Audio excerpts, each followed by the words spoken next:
My name is Mikhail. I'm CEO and co-founder of Tennis ComStat, and my talk has a headline from grassroots to GrandSlams, designing a universal tennis analysis tool.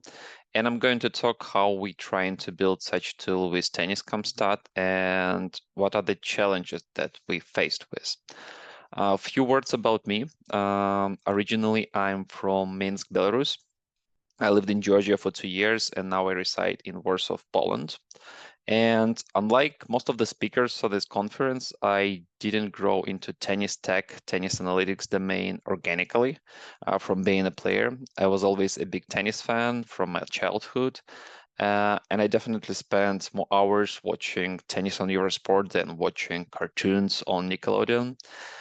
A lot of remarkable players and remarkable matches come to my mind from that era of tennis in early 2000s. I think 2005 Australian Open final, Leighton Hewitt against Marat Safin, and the whole AO tournament was one of my favorite ones. And of course, as Belarusian, I was cheering up for the greatest Belarusian players of that time, Max Mirny, Vladimir Volchkov. Vladimir was incredible performer for national team in Davis Cup matches, also reached Wimbledon semifinal in 2000s, started from the first round of qualies and lost to Pete Sampras, one step away from a big finals. Probably all of you remember that remarkable match. And Max Mirny was definitely one of the greatest doubles players in the history of tennis, multiple Grand Slam winner. And I think it was not exaggeration to say that Max was one of the most popular athletes in the country in general, not only in tennis. And then many years later, when we launched Tennis ComStat and I got a chance to meet and work closely with Max and Vladimir, it was an amazing feeling to me. It was like to meet Cristiano Ronaldo, or rather Gianluigi Buffon if we talk about my favorite players. So yeah, Max and Vladimir were legends of Belarusian sport, and in general, we had good traditions in tennis and many glorious victories. But in terms of grassroots in Belarus at the beginning of 2000s, playing tennis and going to a tennis school was very expensive. It was not affordable for my family. So I think the first time I took a tennis racket when I went to a court was when I was a student, and obviously I've been playing tennis on very amateur level.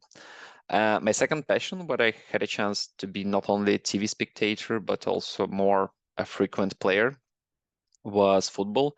And luckily, my first serious job was in the football analysis company, Instat Sports. I spent there 2 years, first as match video analyst. I was the guy who was doing tagging of all the actions on a football pitch. And then I switched to sales and marketing department, doing pre-sales and sales activities. I met with football coaches, managers, agents to show them how to work to performance analysis, how can they benefit from data-driven approach. My teammate and close friend from Instat was passionate about the idea of building a similar company for tennis. Uh, this idea evolved a couple of years later. In parallel, I was building my career in a big software development company as IT service manager. And it was a super useful and relevant experience that helped me to understand how to create good services and make them user-friendly for non-tech people. And this is one of our main principles at Tennis ComStat. We understand that statistical analysis is not easy, so we are developing a product that simplifies and democratizes data analysis in tennis, making it accessible for players at all levels, even for those who never actually worked with tennis analysis before. So yeah, Tennis ComStat was our part-time project for a long time until the previous year. I'm not a tennis analyst. I'm creating a digital tool, a service, a platform, whatever you call it, that helps tennis analysts. And also it helps coaches, players, academy managers, and athletic directors to work with data and video analysis effectively. And we help them to make data-driven decisions, but we don't provide any direct answer or advice on what exactly they should do. So we launched Tennis ComStat in 2016, and from a product point of view, it was a completely different thing compared to what we have now. It was a very simple software for manual tagging that was able to generate statistical match reports in PDF.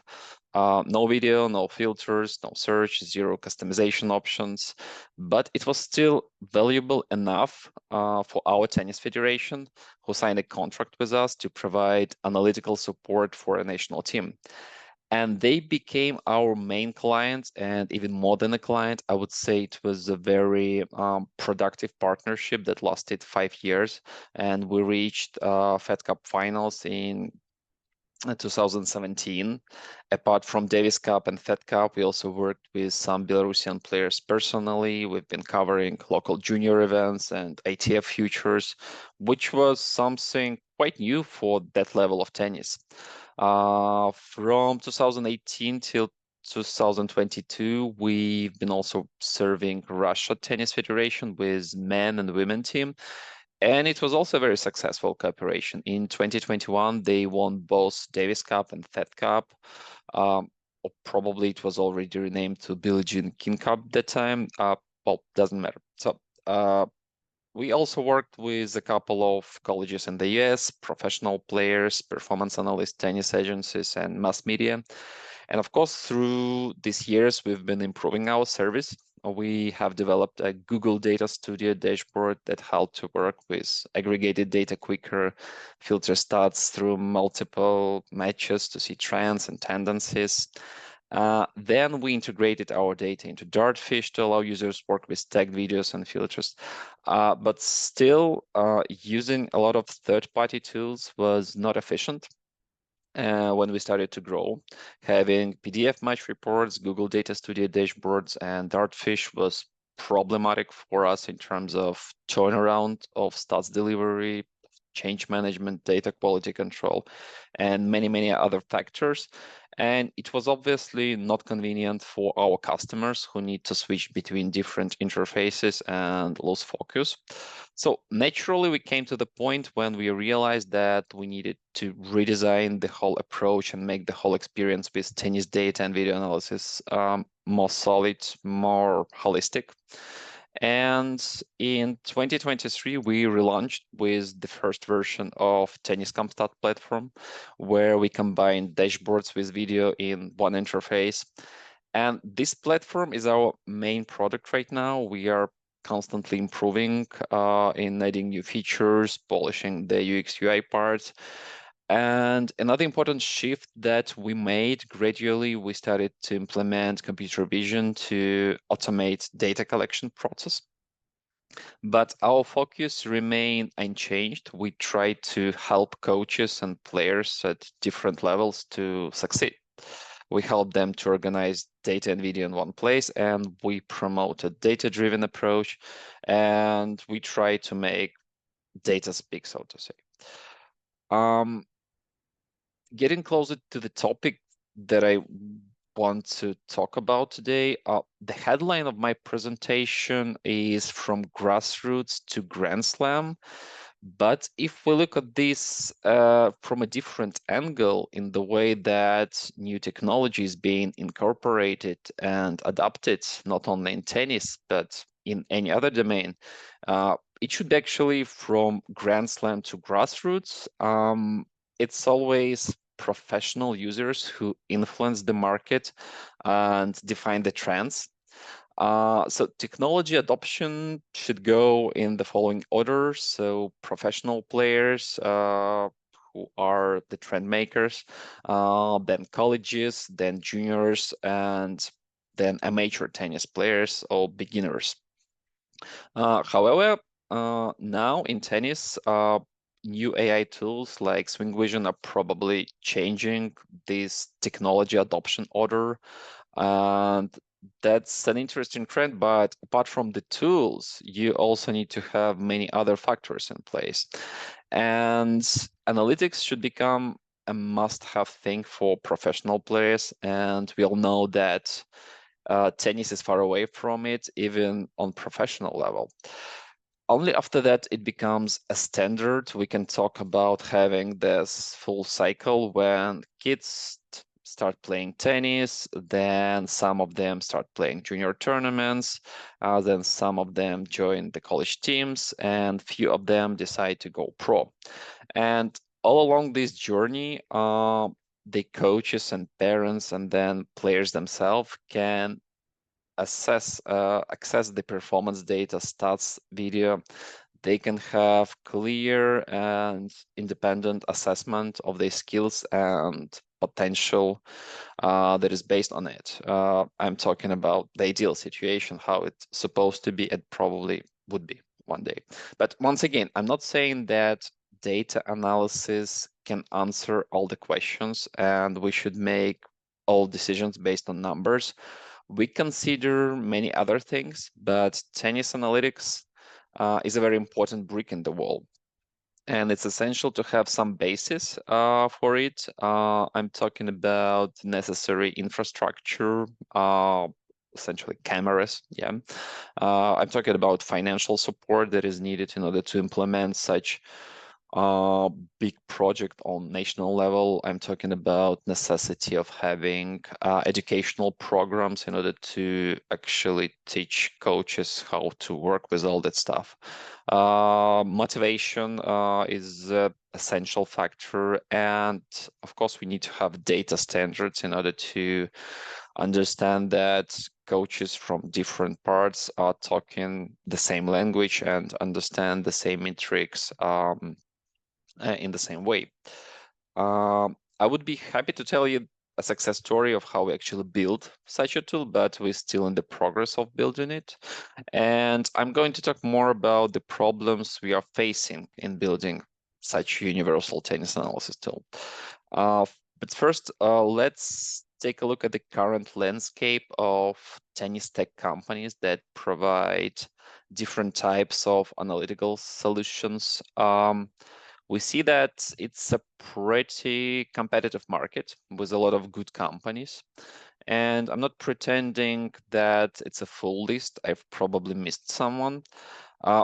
We see activity and data analytics companies. We see smart courts and we see wearables and trackers. More new startups and companies appear, and that's actually a great sign. It means that market is growing, or we think that is growing. And separately, I put here global IT infrastructure providers who utilize Hawkeye and operate at the main ATP, WTA events, GrandSlams, and other events. That special group, because they are more than just statistics, they do provide a more complex IT solution.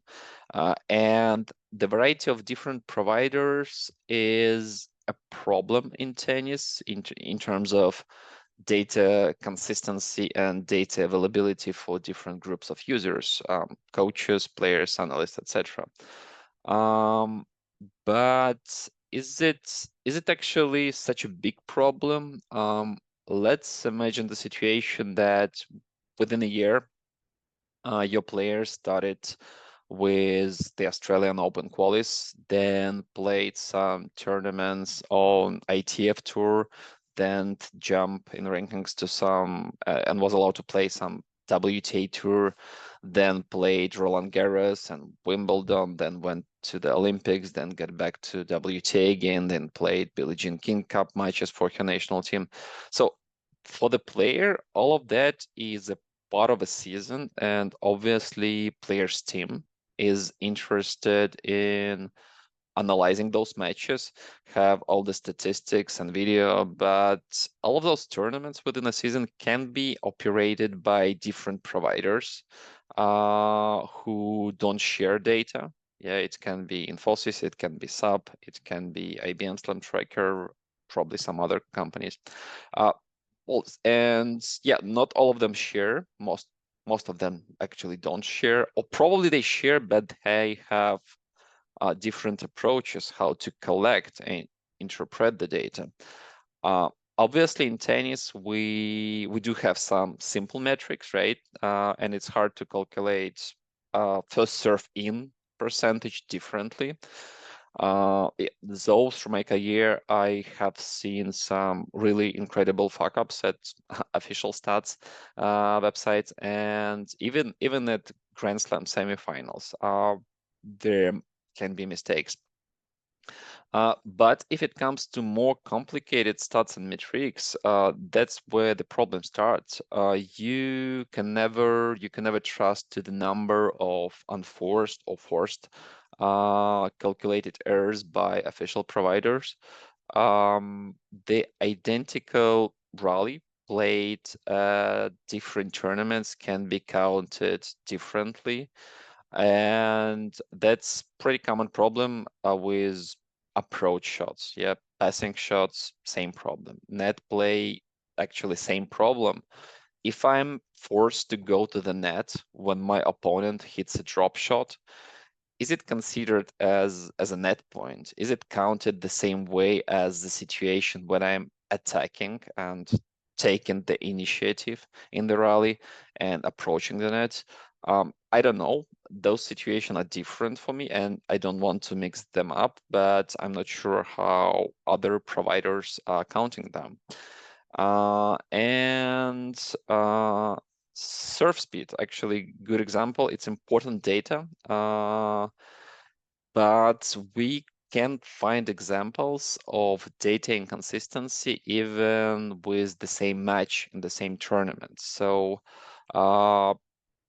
what should be a source of truth for me? Yeah, so we have 135 kilometers shown on the speed gun, and for the same point we have 140 kilometers per hour shown at the official site.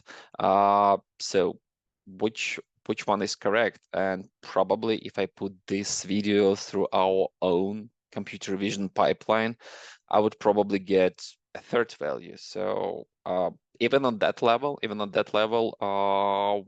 usage, the statistics of speeds is kind of tricky. And that's the problem. But okay, even if I decide that such analytics is not enough for me, I can't extract any value from it, I can't trust it, I can hire a tennis analysis company who can do it for me. Or if I'm making enough money, I can even hire a tennis analyst to my team. Or if I'm a director of a tennis agency or tennis academy, I can probably build even my own in-house analytics department to cover the needs of all my players, which is, by the way, very good option both for players and for academies if they want to bring some added value to the player, not only like financial and sponsorship management, but actually the value in terms of providing some good services that help player to improve. Anyway, in order to do tagging and extract data, no matter how, with manual tagging or computer vision plus AI processing or combining both options, I need to get a match video. It should be simple. I mean, it's just video without stats. But once again, as we all know, even obtaining a video might be a problem. ITF has its own live streaming service, but it's only live streaming. Match recordings are not available there. And we're not even talking about about more comprehensive data, which is calculated based on various parameters. I put it into a separate category, name it complex aggregated metrics. Those metrics are complex, and I mean, Tennis Viz team is doing great stuff with ATP data. They have launched Tennis IQ platform where they try to operate with such terms of shot quality or defensive attacking situations, and it's great. And still, coaches and players, they don't have a solid understanding of how it's calculated. So the issue with credibility remains, and even if we take the shot quality metrics, what exactly behind that? There are some smart algorithms, but can we actually count on that? And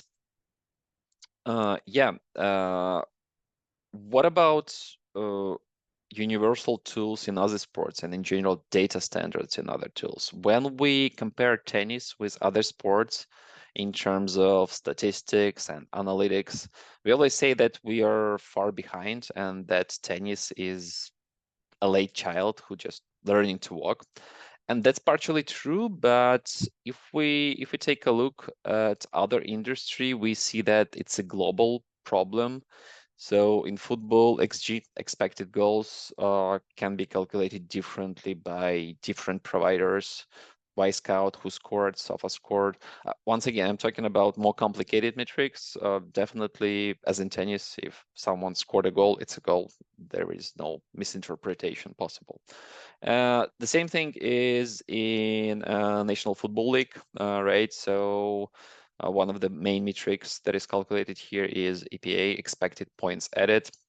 Once again, Sport Radar, who is acting as official data providers for NFL, or Sports Data IO or Sports or Data Sports Group. All of them, they do have the unique approach, and they might have different numbers, slightly different, or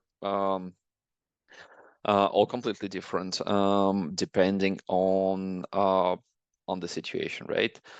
NBA, the same thing. So they do have this EFG, effective field goal percentage, is calculated differently as well. So NBA Stats, Sport Radar, and Second Spectrum, they can provide different values for the same match for the same players. So sports analytics industry remains fragmented overall, but it's still an open question whether it's good or bad. If we all gonna use the same approach and the same metrics, this could result in a monopoly in the market, which will, and the market, yeah, so definitely the competition will be destroyed. And new successful tech companies can appear only in a competitive market. So from that perspective, having a lot of companies is a sign of a healthy market, probably. Yeah, so I did some homework and talked to nearly 15 people preparing this presentation, and made a simple survey asking them to answer the question, what are the main barriers to usage analytics in tennis? Most of the people I talk to are tennis coaches working at different levels, at different organizations, coaches of pro players, college coaches, junior coaches, and those who tried all of this, and also some other experts from tennis community. So some of them use analytics, some of them don't. Once again, it's not like it's a big polling or sociological research. I'm not pretending that those results are representative. It's more just like short conversations with my tennis network. And they describe not only the experience, but more like the understanding of the industry in general. So the results are following. It was possible to select multiple options. Quite expected, 93% said that the main problem is video. Yeah. Most of the courts are not equipped with cameras, or it's hard to share videos from that camera. And people are still struggling to film matches on their own, even though it has become much cheaper and simpler rates. I mean, mount your phone on the court and click record. It costs you nothing, but people still don't do it regularly. They still struggling to whatever convert those files, transfer them properly. And another interesting thing to mention about video is that's like that's like a negative feedback loop. Yeah, people don't want to waste time on video recording because then they need to rewatch it, and they also don't want to spend time on that. Uh, Analytical tools, I mean, tagged video linked to analytical dashboards, like ideal situation, yeah. Such tools can help to save time, but it's not possible to use such tools without having a videos. And video is not recording or not shared because coaches don't have motivation and they don't want to spend time on that. And once again, you are in that loop when no video, no analytics. When there's no analytics, no one's want to record the video. Yeah, so obviously the number one problem is video. Another common reason why people do not use analytics is just basic lack of knowledge and education. So creating good tools, good analytical services will not save the situation until there will be corresponding educational program for coaches. What's next? Too expensive. Surprisingly, I was expecting it would be either top one or top two reason. High quality analytics cost money, but it's getting cheaper actually. We all talk about democratizing access to data, make analytics tool more affordable. Definitely AI helps with that a lot. Putting well, processing video is becoming cheaper, so we will see more and more solutions, AI-based solutions that's going to be cheaper. Another popular reason is that coaches are not ambitious or motivated enough. Probably those coaches that I've been talking to, they were talking about some other coaches, of course, not about themselves. Still, of course, it all depends on the level, but it's a very common position that coach is saying, okay, I have my rate per hour. No one's gonna pay me more if I spend extra 2 hours researching some analytics. The next popular reason, well, also interesting, coach not equal tennis analyst.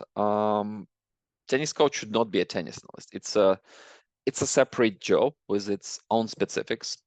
Those people should probably have a different mindset and be more advanced in tech. And yes, I think most of the people who mentioned this reason refer to team sports, where it's usually a separate person responsible for analytics. Once again, football leagues, NBA, NFL, etc. But still, tennis is mostly an individual sport, and very few top players can afford having an analyst. I don't know. Probably we at that point where we can say that position of tennis analyst can be completely remote or outsourced. So you don't have to take tennis analyst to the tournaments if he has videos, so it's more than enough. Well, another thing, yeah, when we always comparing tennis to team sports, yeah, we should take into account the specifics, right? So the individual sports where it's more probably about mentality and psychology. Yeah, and second to last point probably sounds a bit generic. Don't see the value. And I added some typical comments that come to that category. Tennis is not about numbers, it's about mentality and emotions and psychology. Uh, they also say that, well, I know my player perfectly without stats. I'm working with him for 5 years, so I don't need the numbers, I don't need videos. Also, some people think that it's too early for analytics, even on college level, even with juniors who are about to become pros. Yeah, coaches say that, right, this stuff is too complicated, it's for professional players, so it's too early. So in other words, ROI of using tennis analytics is unclear for that group of people. So you can spend a lot of money and time, efforts, but not necessarily you will get an immediate result. Yeah, and yeah, the less popular reason, people don't see any good companies that provide good analytical services. 7% answered like that, and well, that's probably they probably don't trust the data, and yeah, they don't see any sense to use it. But once again, the good sign, well, from that short anti-science survey is that that's not the main reason. And yeah, getting back to my slide with the market landscape, we actually see a lot of good companies who provide good service. Um, yeah, one more use case that I want to talk about is scouting opponent.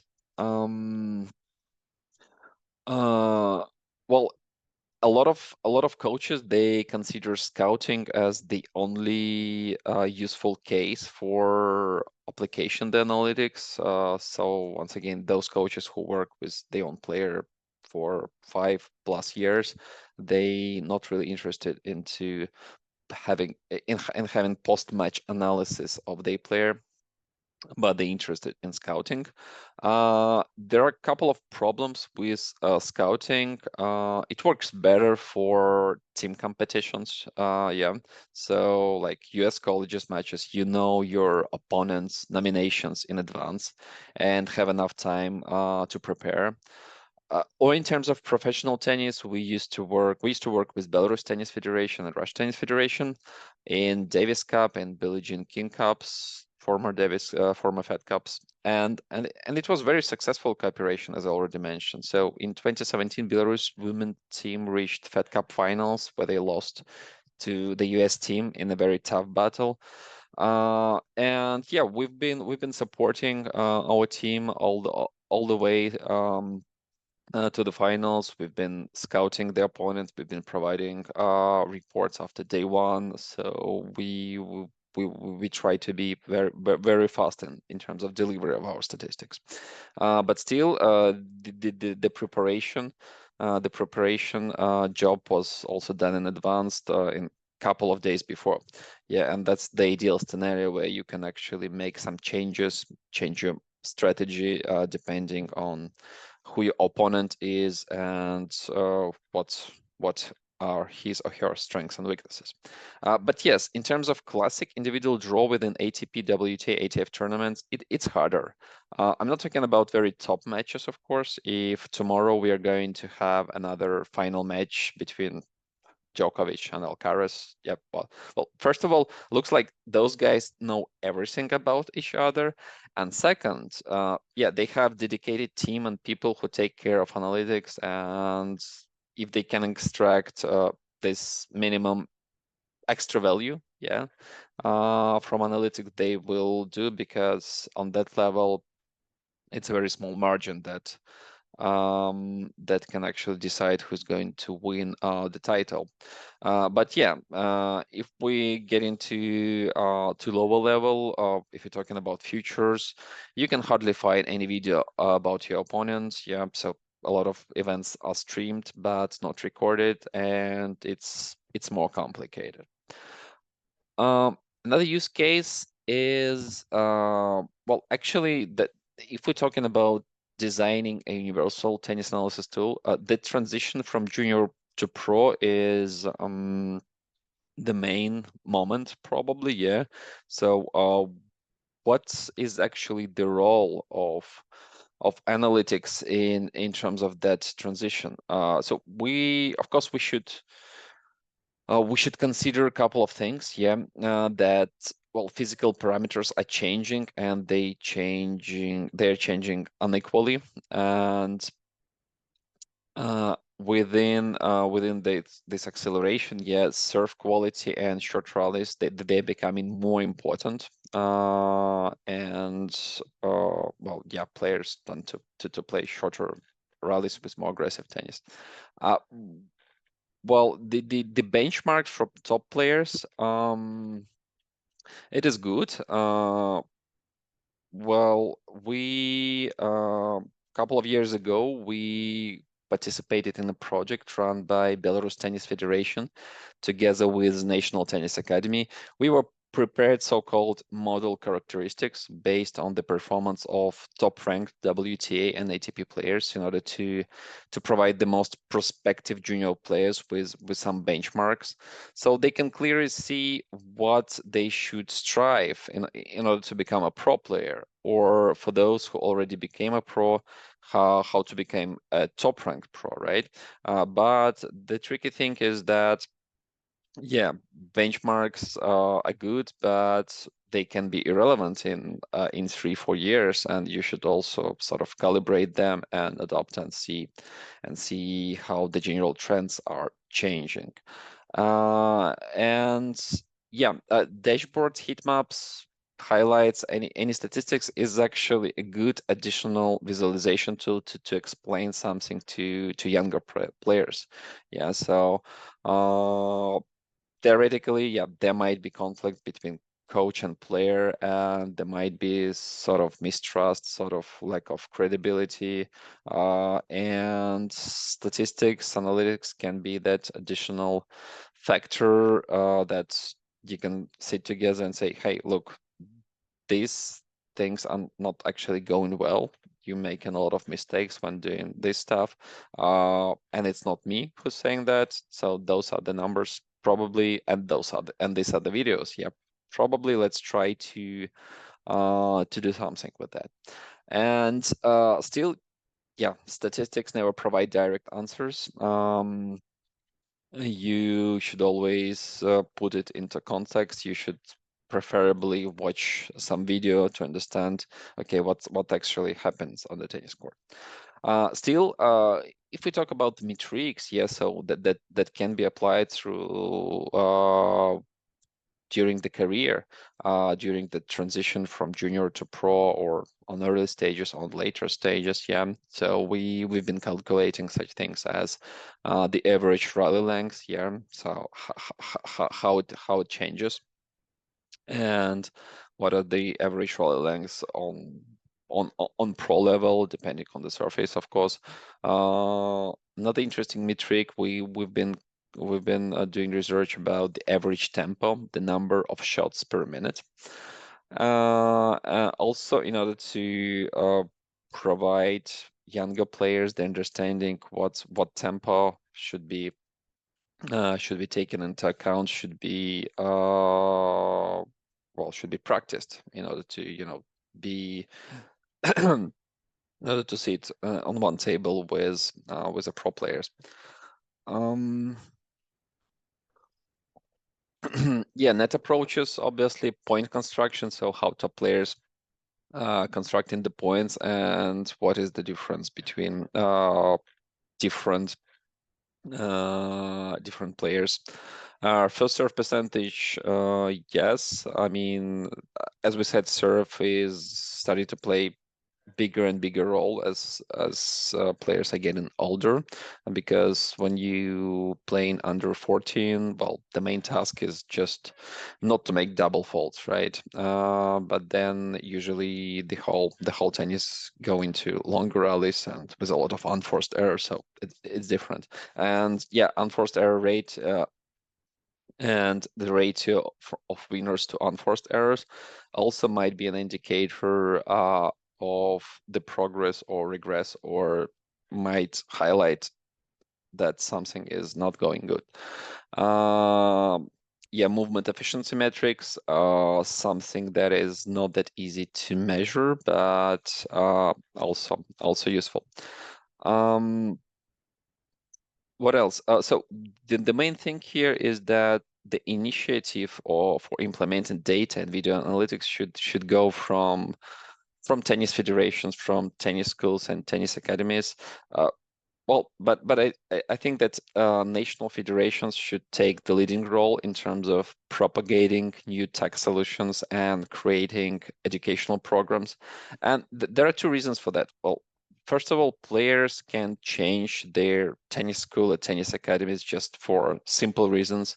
Their family have moved to another city or country. There might be conflict with coaches or whatever, financial issues.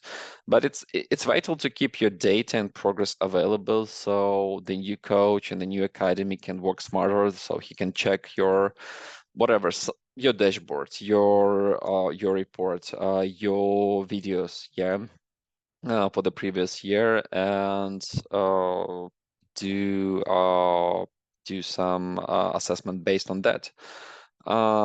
And yeah, the second reason why federations should take the leading role is, well, that's the probably I was already talking about. It's educational programs. Yeah. So once again, you can provide super cool, fancy tool with whatever AI, computer vision, and all that stuff.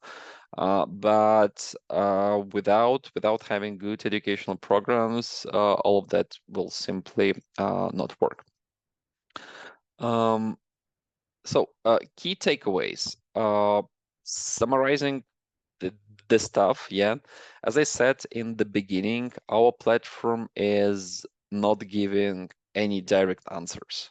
And any other analytics also at this moment, it's not giving any direct answers. But what should be done and what can be done from different participants of, let's say, tennis world. Yeah. So for tennis federations, as I already mentioned, and as well as the main problem appeared, yeah. So invest more into infrastructure.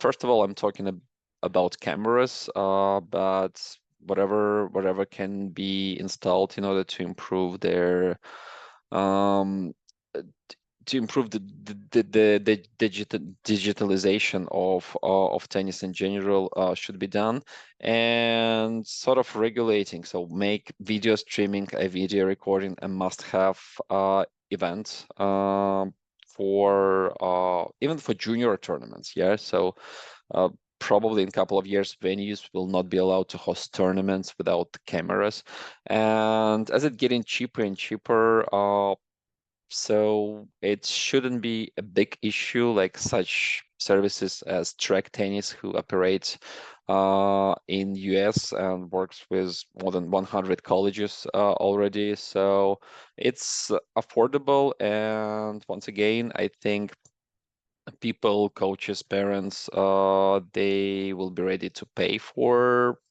I don't know, year subscription for the streaming service if they know that they can find the videos of the players, they kit.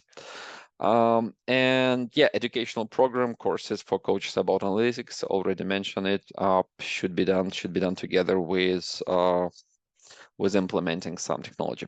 So takeaway for tennis analysts, so explain metrics and provide context.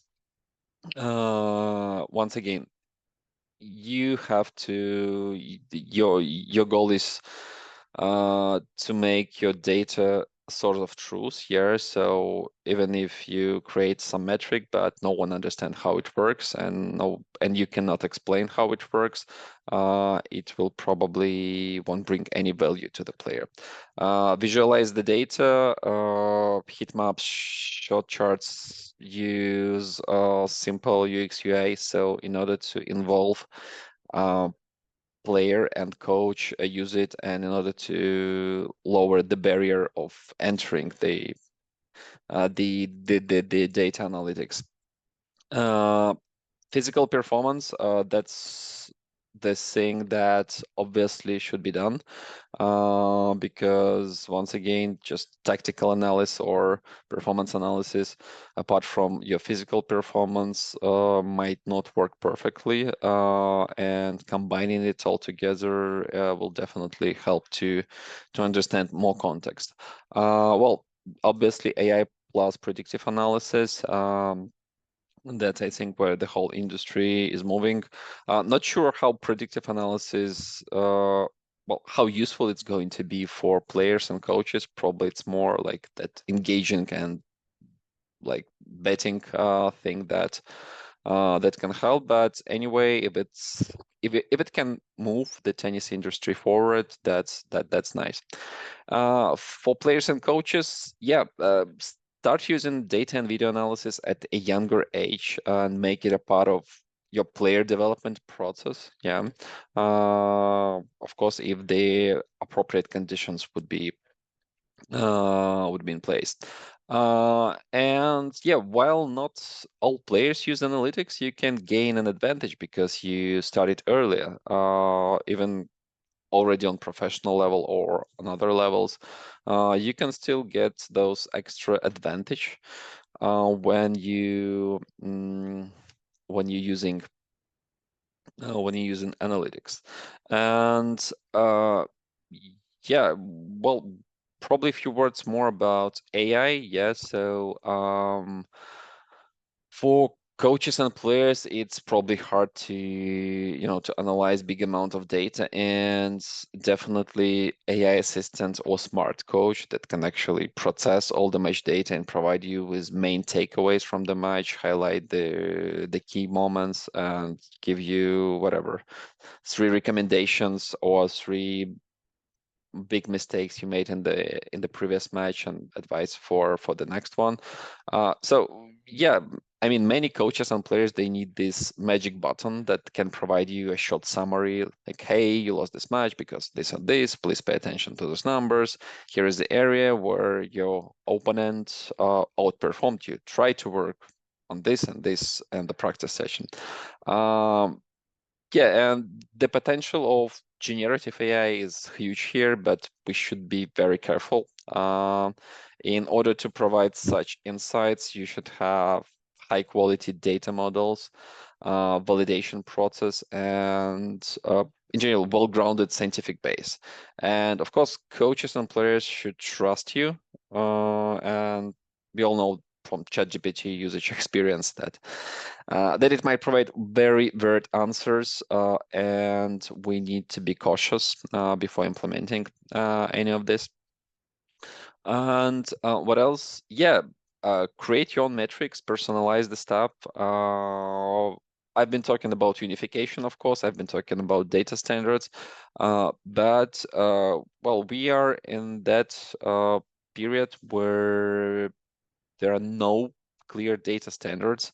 And if you think that you need something specific for you, some combination of other metrics that can help you to understand your game better, that's fine. So personalization is, so we don't want everyone to be like and on the same level using only the same stats, and personalization is fine, yeah, um, if you have some standards in place, of course. But yeah, use your own metrics, personalize, and probably they become sort of industry standards.